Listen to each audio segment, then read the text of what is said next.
It's the Clarity and Performance Forum. If you're new here, my name is Bibi, and I'm going to be your host today. It's always a pleasure to be with you, spend time with you, and have you share your time, share your space with us to have this opportunity to rub minds, okay? So this is the Clarity and Performance Forum. This is the April edition, and the topic today is growth without burnout. We're looking at practical strategies to manage your energy, the time, and boundaries. That's what we're looking at today. So I believe we are set.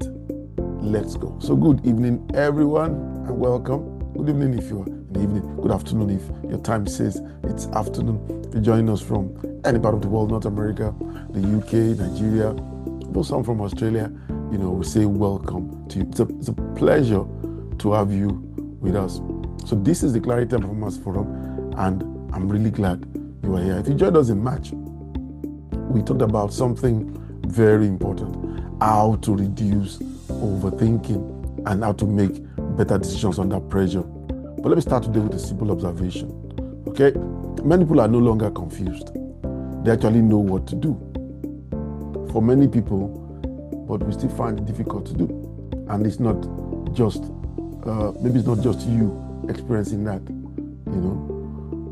I also sometimes wonder how there's certain things that you want to achieve, or you want to get done, or you want to sort out.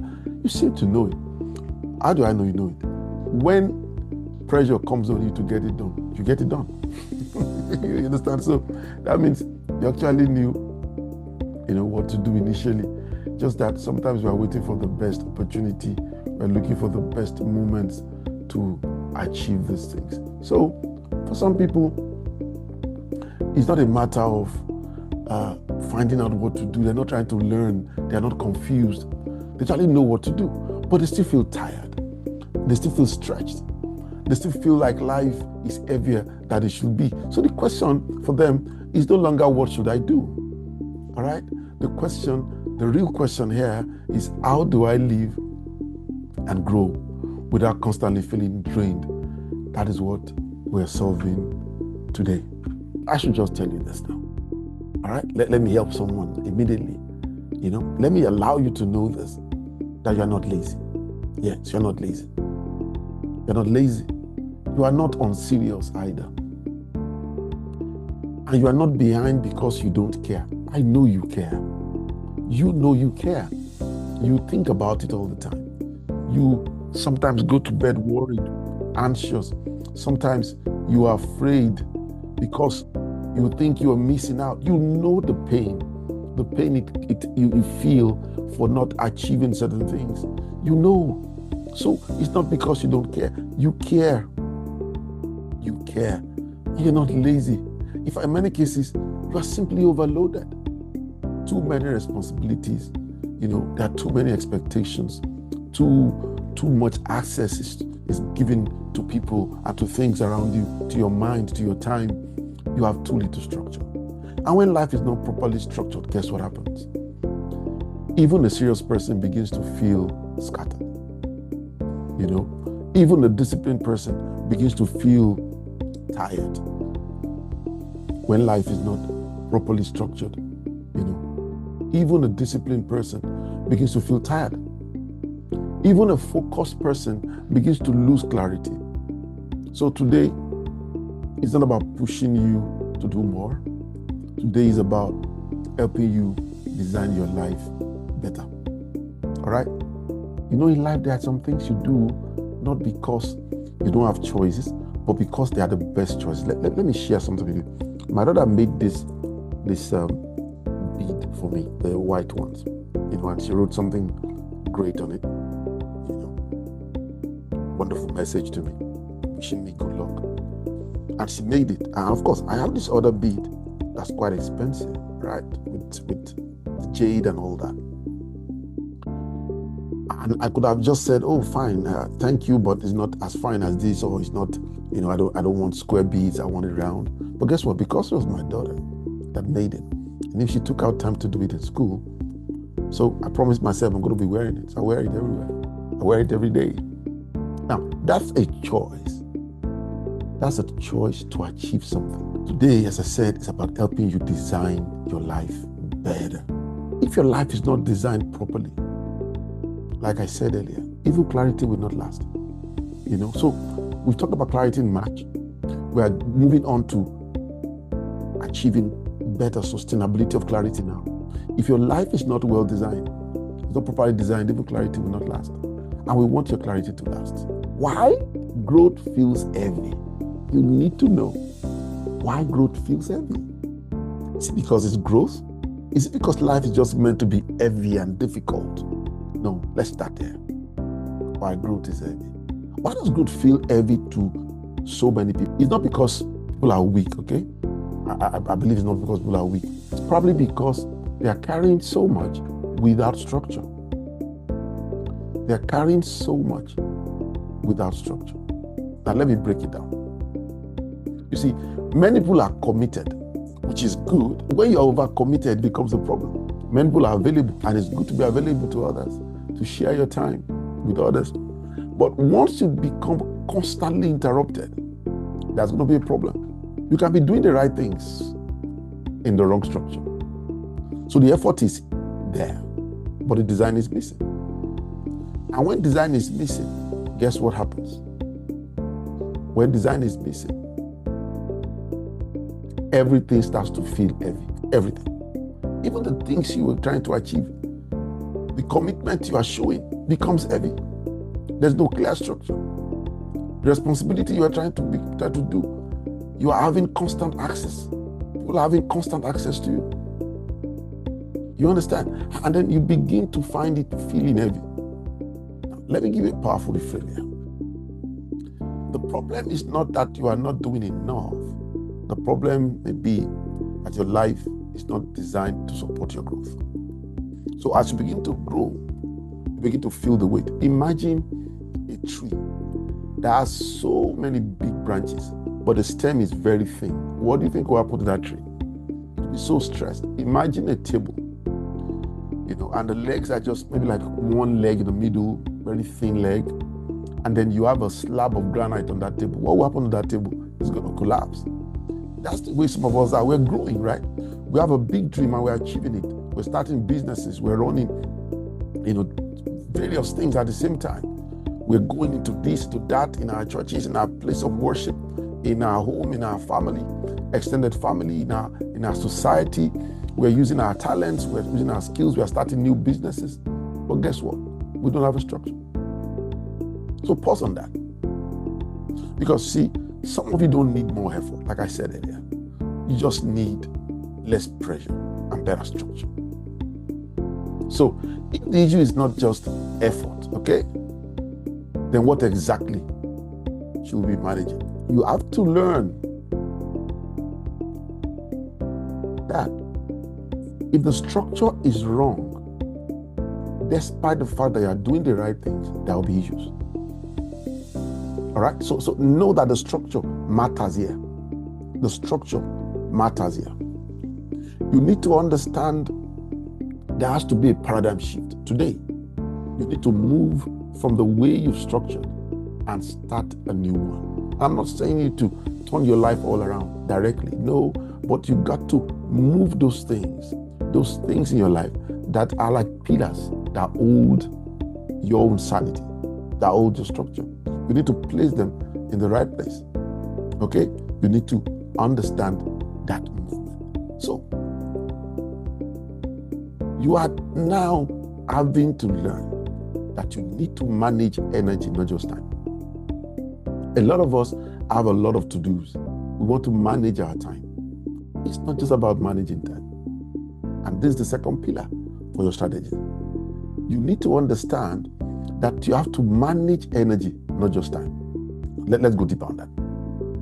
You see, most people think they have a time problem. So, they try to do more, or they wish they had more time. Or they feel that's why it's feeling heavy, because they don't have enough time to do things. But in reality, they have an energy problem, because not all hours are equal. Now, you'll have to agree with me that at some time or the other, you noticed yourself feeling like in a particular day, you would wake up sometimes energized, like as if you've just been pulled out from the socket, like a phone that's been plugged. Your battery is full. But as the day goes by, certain things become more difficult to do. Some people become touchy. Some people become, tired. Some people start having headaches. Some people have anxiety. And it differs for us. Some people are what we call early morning people. Some people are up 4:30. I know someone who will be up by 4:30. And he will have prayed, he will have read scriptures, will have read books, before he even wakes his family up at 6:30. You can imagine that. And by 7:30, he's out to the gym. By 8:30, he's probably at work, moving on to his place of business. While maybe later in the day, you see him relaxing. While some people take it easy in the morning and then they fire up in the day. You need to know how your energy pans out. So, not all hours are equal. 2 free hours when you are tired is not the same as 2 free hours when your mind is clear. Imagine you want to achieve something very important and you put it to the time when you are tired. 2 hours when you are tired. You don't achieve the same thing. Have you ever tried to study for something and you're tired and you read the same line over and over and over till you catch yourself that you're reading the same line for 5 minutes? Nothing is assimilated. So the real question is not how much time do I have? No. The real question is, what is the quality of my energy during that time? So that you don't burn out. What's the quality of your energy at that time? So let me show you something practical. I'm going to show you something practical here. We call this your energy zone. Because you see, your day is not flat. All right? Your day is not flat. It's not like you go through your day at that same energy level. No. Your energy goes up, comes down, and gradually wanes through the day. You need to understand how this works for you. For each person, there would normally be some form of a difference. But generally, this helps you to know how it works for you. Your energy moves in levels. So when you have the high energy zone, like what you have at the left-hand side of the screen right now, this is when you are mentally sharp, you are emotionally stable, you are focused. This is where you should do your thinking, your planning, your problem solving, and important decisions. So you have a new project you're working on in your business or in your office. You want to do it here. You want to solve the problems at this time in this energy zone. When you have the high energy zone, you want to solve the problem. For you, wherever the energy zone is, if it's midday, if it's early morning, if it's 9 to 12, if it's 2 to 1, whatever your energy zone is, that's where you want to put that high capacity, high mental assignment or task to be done. Now, when you move to your medium energy zone, this should be for routine tasks, communication, admin, follow-ups. Because at that energy zone, you are the midpoint. So you can grasp things, yes, you can think clearly, but you are not as sharp, as devoted to what you're doing when it compared to your high energy zone. Then when you get to the drain zone, this is where many people lose their effectiveness. This includes unnecessary commitments, too many interruptions, emotional overload, poor boundaries, and distractions. Now, here is the key insight here. You don't just need more time. You need to better understand the placement of energy. You need better energy placement. That's what you need. So you're not trying to create more time in the day. We're trying to create a better energy placement. So some of you are doing important work at the wrong time. That's why you're burning out. That's why it feels heavy. That's why your growth is feeling heavy and draining. You are doing it at the wrong time. You are doing an important job or task in the wrong state, with the wrong energy, and it's draining you faster. If you have your phone battery at maybe 25%, you don't want to have your Wi-Fi, your Bluetooth on, watching a video, and then streaming something. You don't want to do that. It's going to run down your battery faster, especially if you are in the hot sun. It's going to run your battery down faster. That factor and those combinations of those factors will drain your battery faster. But if you take your battery to energy saving mode, for example, and you are not checking your Facebook or Instagram, there's no back end refresh, your battery lasts longer. It's just like that. It's just like that. So you don't want to be doing these high energy sapping things, when you are doing it at the wrong time. When you are the wrong energy zone, you don't want to do that. So stop scheduling everything. Start scheduling based on your energy. Don't just schedule everything and say, oh, everything goes, just morning to night. Just jump them, just push them in there. No. Ask yourself, where are my energy zones during my day? Even sometimes during the week, different days come with different energy zones. You know yourself the best. But figure them out within this coming week and then begin to put in high energy things at the high energy zones. Don't let every schedule just take over your energy. Now, this leads us to something many people avoid, but it's one of the most powerful things you can learn. Many people avoid it, but believe me, you need to learn it. It's called boundaries. Boundaries. Let's talk about boundaries. Not emotional boundaries here, not dramatic boundaries. I mean practical boundaries. Because whether you realize it or not, every yes you give is costing you something. Whatever you say yes, you agree to someone's proposal to go out, to do this, to engage on phone, to engage them on their social media platforms. Whatever it is costing you something. It's costing you time, it's costing you energy, it's costing you focus, it's costing you peace sometimes. And many people are tired. Not because they are doing the wrong thing, like I said before, but because they are doing it too many things for too many people. Yes, you have to help people, but remember, a battery that is discharged is useless to everyone. It's only someone who has something in them that becomes useful to others. So if you want to become better at serving people, you need to understand how to create boundaries. Let's look at the types of boundaries. Let's simplify this. Number one, we have what we call time boundaries. See, time boundaries, the inner circle there is the time boundaries. This is when you are available and when you are not. You need to know, when am I available to people, available to tasks, available to meetings, available to my mail, available to social media, and when am I not available? You need to decide that. You need to also look at the second one, emotional boundaries. That is, what do you carry? What do you carry for people? What emotional involvements do you get into?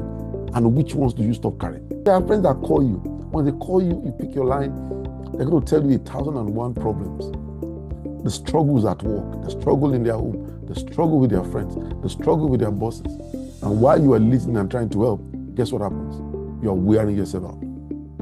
You need to know what time of the day you give to that. That might be your low energy level where you're not draining anymore because you've already been drained. And then maybe that's when you listen to them. You need to understand how it works. Number three, I've said number one is time boundaries. Number two, emotional boundaries. Number three is access boundaries. Access boundaries. The question here is, who can interrupt you and when? Imagine that for you, living life, working in an organization or running your business, and if everybody comes to your table every time to interrupt you, what would you achieve? You probably feel a mighty load on your shoulders. And so in life, you need to know who can interrupt you and when. Now, hear this clearly. Boundaries are not selfish. They are not selfish. They are only responsible. You've got to let people understand that you are setting boundaries not because you hate them, not because you don't care about them, but because you are trying to be responsible. When you don't have boundaries, everything gets access to you and nothing gets your best. And you need to put your best foot forward every day. That's part of how you feel you're winning. That's one of the ways you'll be able to see yourself progressing. That's how you know you are moving the needle. So I want to do something very simple, but very powerful. Let's do an energy audit. You're going to take a moment and reflect on this. Number one, ask yourself what energizes you. What energizes me? This is where you can write it down in your writing pad or your notebook. What energizes me? What do I mean by that? What leaves you feeling stronger? What leaves you feeling clearer? What leaves you feeling calmer? Number two, question you're going to ask yourself, what drains me? What is it, that if I'm honest, what keeps taking from you? What is it, if you're honest to yourself, what keeps taking from you again and again? Is it a family member? Is it that friend who always calls. After your call and discussions, all you hear are problems and problems and problems. What drains you? Is it the call from the boss? Is it the complaints from your work that drains you? What is it?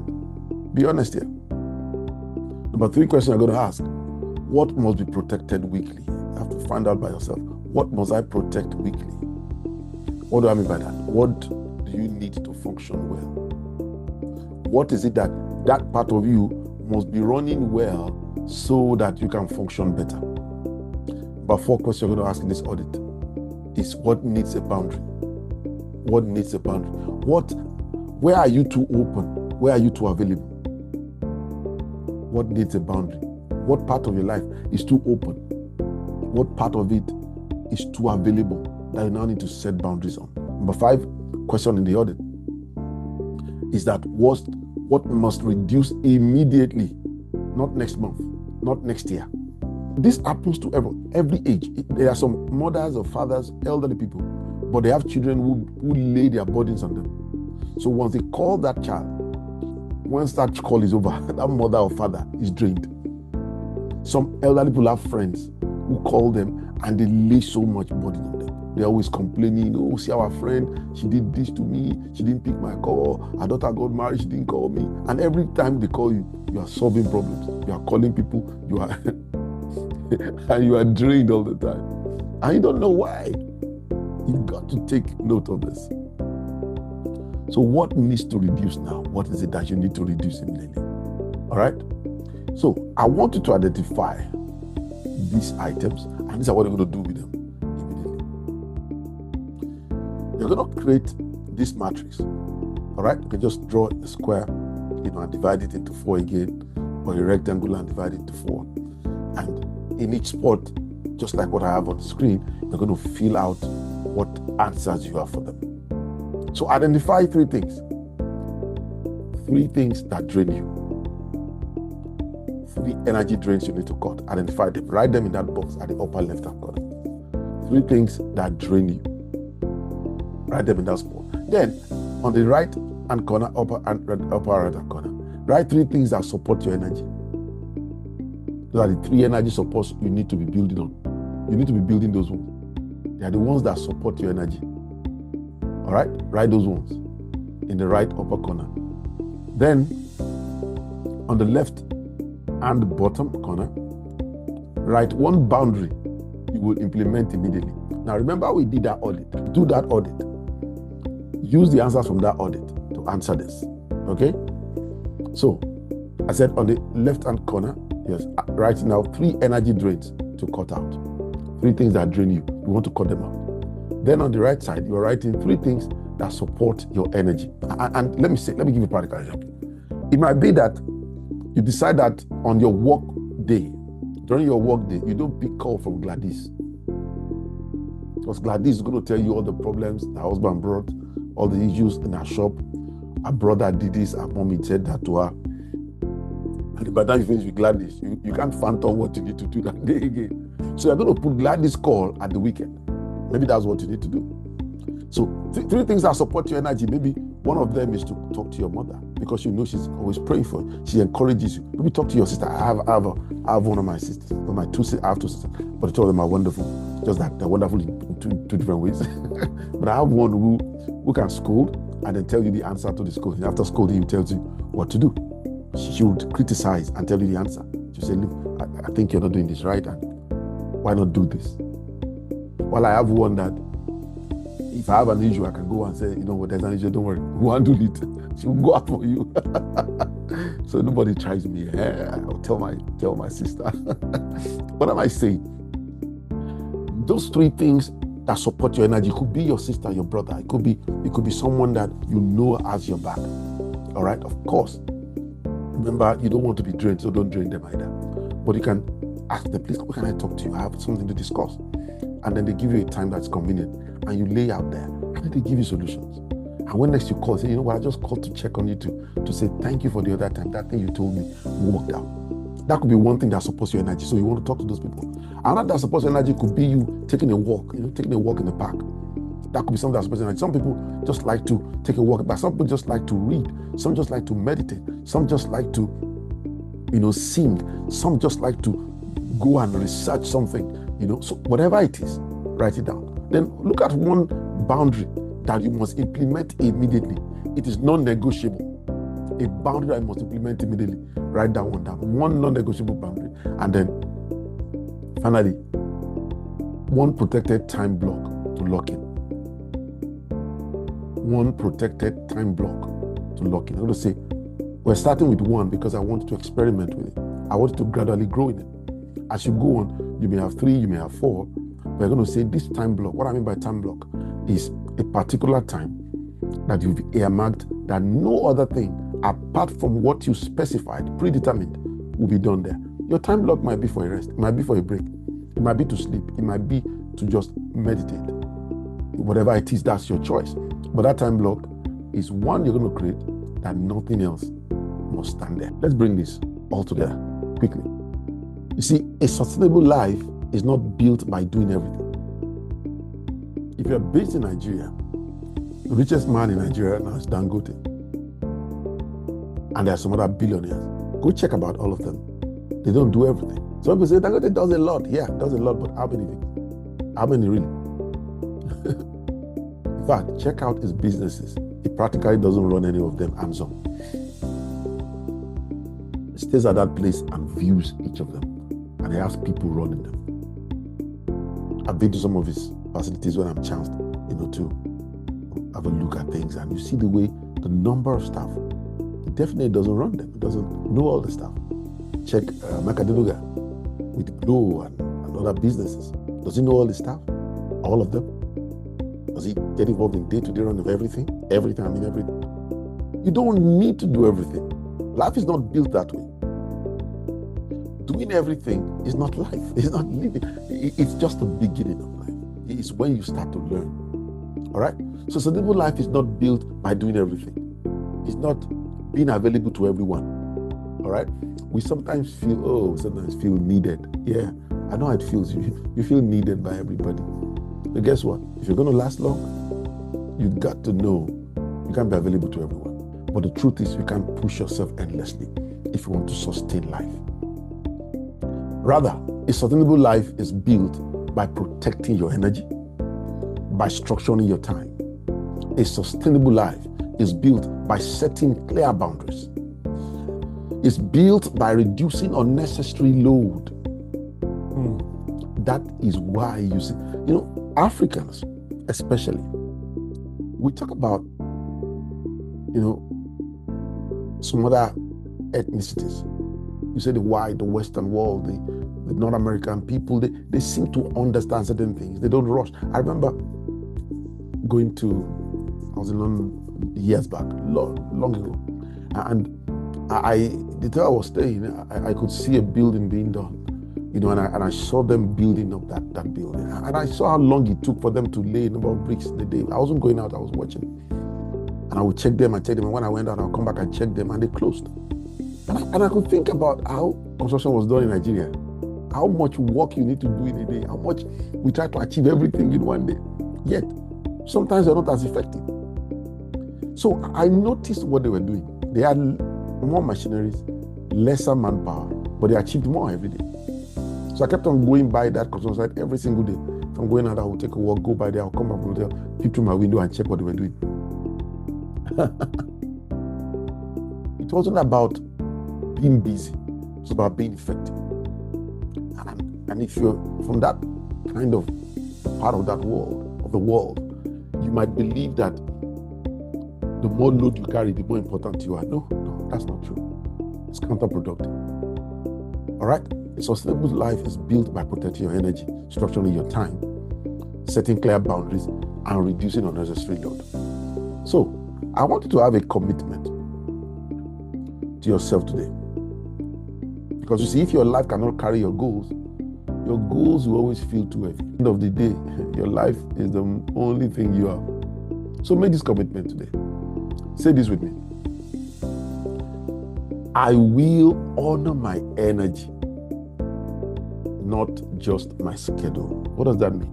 It means I'm going to notice the capacity I carry, how my natural energy flows daily.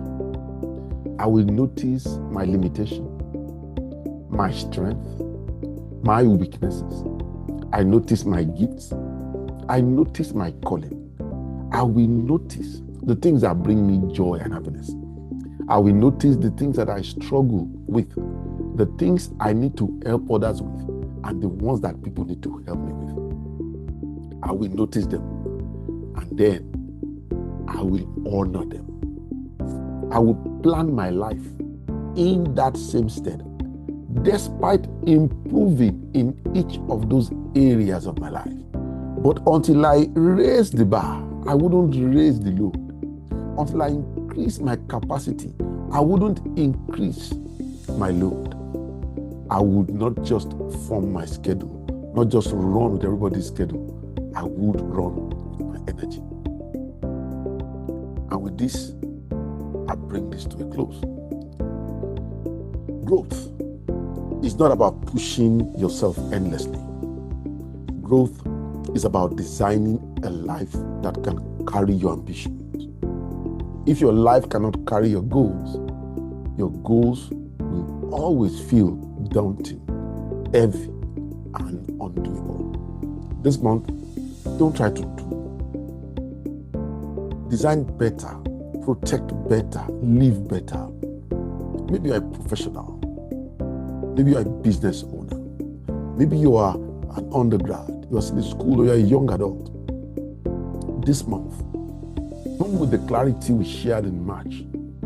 Bring it to this month where you can manage your energy. Combine what you've learned. Focus on 1-2 things at a time. Focus using your energy, and then see your life change altogether.